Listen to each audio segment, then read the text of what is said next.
Hello, Chuck B. You wanna play a game? Ouais?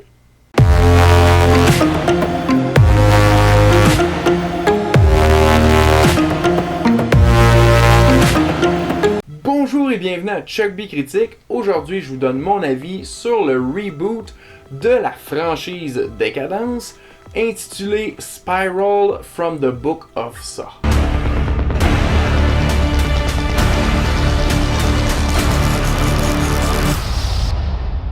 You wanna play games, motherfucker?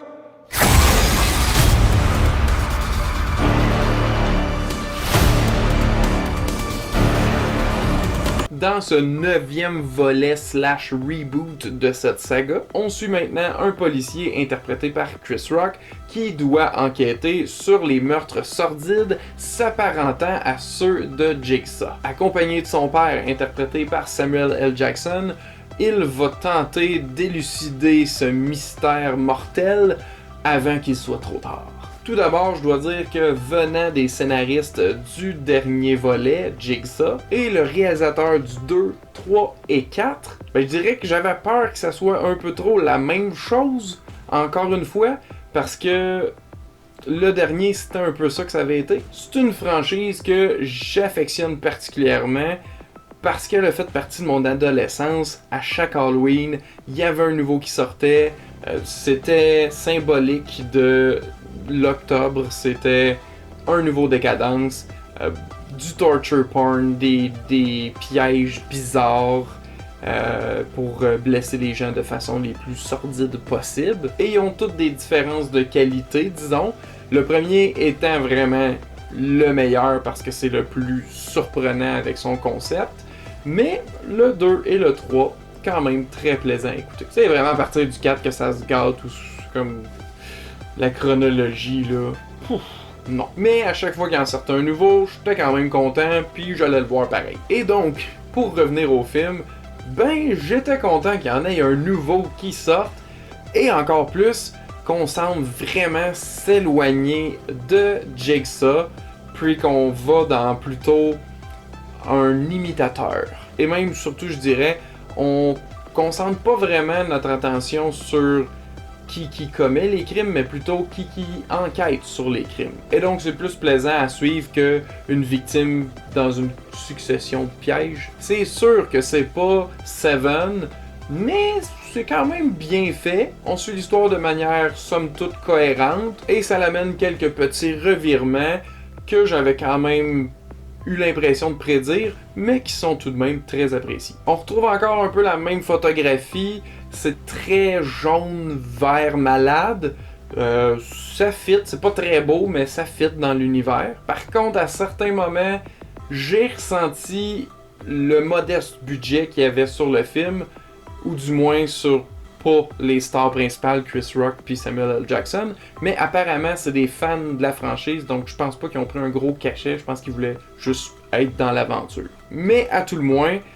certains moments, comme un flashback où ce que Samuel L. Jackson justement porte une moustache, elle me semblait très fausse. Puis par d'autres moments, certains production design où ce que tu as plus l'impression de voir un décor que d'être investi dans un lieu. Mais c'est parce que je gratte, parce qu'honnêtement, tous les films ont à peu près ce budget-là, puis je m'en suis jamais vraiment plaint. Là.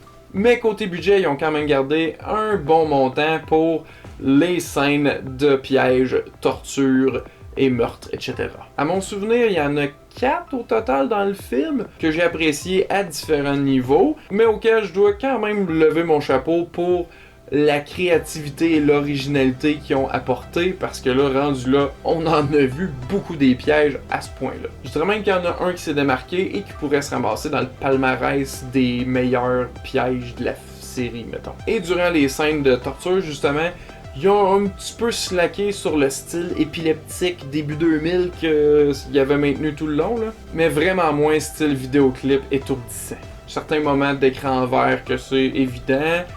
Il y a des acteurs qui jouaient un peu faux. Par contre, j'ai vraiment aimé la nouvelle direction dans laquelle on va avec ce nouveau film.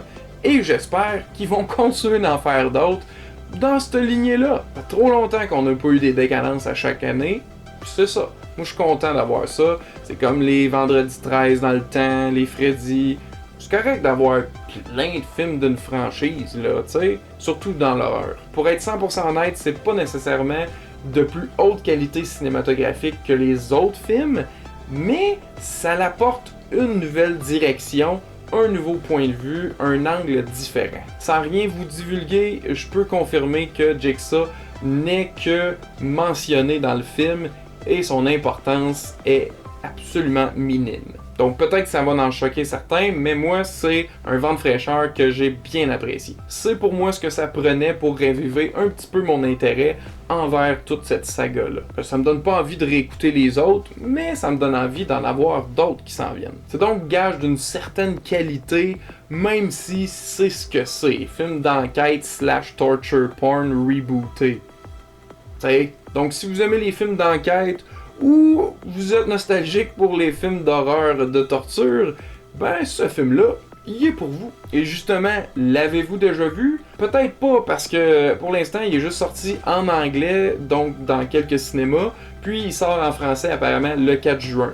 Donc, ça se peut très bien que vous l'ayez pas déjà vu, mais si vous l'avez vu, dites-moi ce que vous en avez pensé. Êtes-vous un fan de la franchise? Avez-vous jamais écouté aucun de ces films-là? Répondez-moi dans les commentaires ci-dessous. Sur ce, je vous dis merci à tous et bonne journée. Bonne journée.